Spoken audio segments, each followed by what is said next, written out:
మరో బ్రేకింగ్ లో చూస్తున్నాం. చిత్తూరు జిల్లాలో గజరాజులు బీభత్సం సృష్టించాయి. వీకోట మండలం బోయ చిన్న గణపల్లె పరిసరాల్లోని పంట పొలాల్ని ఏనుగులు సర్వనాశనం చేసేశాయి. నాయకనేరి అటవీ ప్రాంతాల్లో నుంచి ఏనుగులు గ్రామంలోకి చొరబడి పంట పొలాల్ని తీవ్రంగా నష్టపరిచాయి. మామిడి, కొబ్బరి, అరటి చెట్లను తొక్కి పడేశాయి. స్వీట్ కార్న్, కాలీఫ్లవర్, బొప్పాయి పంటలను సైతం తొక్కి ధ్వంసం చేశాయి. చేతికొచ్చిన పంట కళ్ళెదుటే నాశనం అవడంతో రైతులు కన్నీరు మున్నీరవుతున్నారు. ఏనుగుల దాడుల్లో సుమారు 2 లక్షలకు పైగా పంట నష్టం సంభవించినట్లు బాధిత రైతులు తెలిపారు. ఏనుగులు పంట పొలాల్లోకి రాకుండా అటవీశాఖ అధికారులు కట్టుదిట్టమైన చర్యలు చేపట్టాలని డిమాండ్ చేశారు. ఇదే అంశానికి సంబంధించి లేటెస్ట్ ఇన్ఫో అందించడానికి మా కరెస్పాండెంట్ రాము సిద్ధంగా ఉన్నారు. రాము, ఏం జరిగింది? గజరాజులు బీభత్సం సృష్టించాయంటున్నారు. ఎంతవరకు పంట నష్టపోయామని రైతులు లబోదిబ్బోమంటున్నారు? అటవీశాఖ అధికారులు కావచ్చు, స్థానిక రెవెన్యూ అధికారులు కావచ్చు, ఏం చెప్తూ ఉన్నారు? థ్యాంక్ యూ రమణ బాబు. చిత్తూరు జిల్లా పరమటి మండలాల్లో గజరాజులు రైతుల కళ్ళల్లో కూడా కడగంలో నిలిపేటువంటి పరిస్థితి.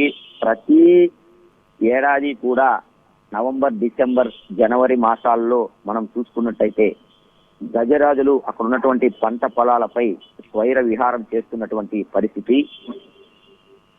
దాదాపు 10 సంవత్సరాల క్రితం చిత్తూరు నుంచి కుప్పం వరకు ఉన్నటువంటి అటవీ ప్రాంతం ఏదైతే ఉందో అటవీ ప్రాంతం మొత్తం కూడా కందకాలు తువ్వించినటువంటి పరిస్థితి కనపడుతుంది. అటు తరువాత జరిగినటువంటి వర్షాలు కావచ్చు, గాలుల బీభత్సంతో కూడా ఆ కందకాలు పూర్తిగా కూడా నిండిపోయాయి. అంటే మట్టి రాళ్లతో కూడా నిండిపోయినటువంటి పరిస్థితి. కందకాలు ఏమీ ఇప్పుడు ఈ చిత్తూరు నుంచి కుప్పం వరకు తొలగించినటువంటి కందకాలు ఏమాత్రం కూడా రైతులను కాపాడేటువంటి పరిస్థితి కనపడలేదు. కందకాలు పూర్తిగా కూడా ఈ వర్షపు నీరు, అదే విధంగా మట్టితో రాళ్లతో కూడా నిండిపోవడంతో గజరాజులు అటవీ ప్రాంతం నుంచి పూర్తిగా కూడా పంట పొలాల్లోకి వస్తున్నటువంటి పరిస్థితి కనపడుతుంది. రైతులు పండించినటువంటి కొబ్బరి, మామిడి, అదే విధంగా టమోటా లాంటి పంటలపై పూర్తిగా కూడా దాడి చేసి పంట నష్టాన్ని చేకూర్చినటువంటి పరిస్థితి కనపడుతుంది.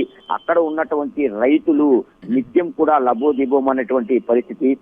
అటవీ అధికారులు కావచ్చు, అక్కడ ఉన్నటువంటి ప్రభుత్వ అధికారులు కావచ్చు, మరియు పాలకులు కావచ్చు, ఎన్నిసార్లు మొరపెట్టుకున్నా ఈ యొక్క గజరాజుల దాడులను నిలుపుదల చేయలేకపోతున్నారనటంలో కూడా ఏమాత్రం అతిశయోక్తి లేదు.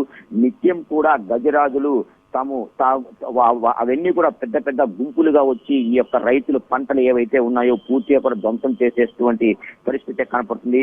నిన్నటికి నిన్న మనం చూసుకున్నట్లయితే వీకోట, బోయ చిన్న గణపల్లి పరిసర ప్రాంతాల్లో కూడా దాదాపు 100 ఎకరాల్లో ఉన్నటువంటి మామిడి, అరటి, కొబ్బరి తోటలను పూర్తిగా కూడా నేలమట్టం చేసినటువంటి పరిస్థితి కనపడుతుంది. అక్కడే ఈ యొక్క గజరాజులు పూర్తిగా కూడా ఆవాసాలుగా ఏర్పాటు చేసుకుని నీటి కొలనులు ఎక్కడున్నాయో దాని పక్కన ఉన్నటువంటి పంట పొలాలపై పూర్తిగా కూడా దాడి చేసినటువంటి పరిస్థితి కనపడుతుంది. గతంలో మనం చూసుకున్నట్టయితే ఎంతో మంది అన్నదాతలు ఈ యొక్క ఏనుగుల దాడిలో బలైపోయినటువంటి పరిస్థితి కనపడుతుంది. అంటే లేటెస్ట్ గా తాజాగా మనం చూసుకున్నట్టయితే ఈ యొక్క కుప్పం, అదే విధంగా తమిళనాడు, కర్ణాటకకు సంబంధించినటువంటి పరిసర ప్రాంతాలు ఏవైతే ఉన్నాయో వీటి మీద కూడా గజరాజులు విపరీతంగా దాడులు చేసినటువంటి పరిస్థితి కనపడుతుంది. 1000 ఎకరాల పంటకు నష్టం కలిగించినటువంటి పరిస్థితి. అంటే రైతులు ఎన్నిసార్లు అధికారులకు మొరపెట్టుకున్నా ఈ యొక్క గజరాజుల దాడులను పూర్తిగా కూడా అరికట్టలేనటువంటి పరిస్థితి కనపడుతుంది.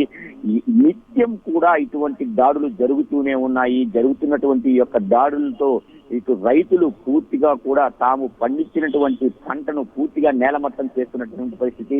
అక్కడ ఈ యొక్క పంటలు ఏవైతే ఉన్నాయో మంచి లాభాల్లో ఉండేటువంటి పంటలన్నింటినీ కూడా వాటి మీద దాడి చేసి నేలమట్టం చేసి ఆ యొక్క రైతులు పూర్తిగా కూడా నష్టపోయేటువంటి సిచ్యువేషన్ అయితే కనపడుతుంది. అంటే దీనికి సంబంధించి ఇటు అధికారులు కావచ్చు, ప్రజా ప్రతినిధులు కావచ్చు, ఎవరైనా అనేకమైనటువంటి చర్యలు తీసుకుంటూనే ఉన్నారు. కానీ ఇప్పటికీ కూడా రైతులకు తగినటువంటి నష్టపరిహారం కూడా చెల్లించలేనటువంటి దుస్థితి అయితే ఉంది.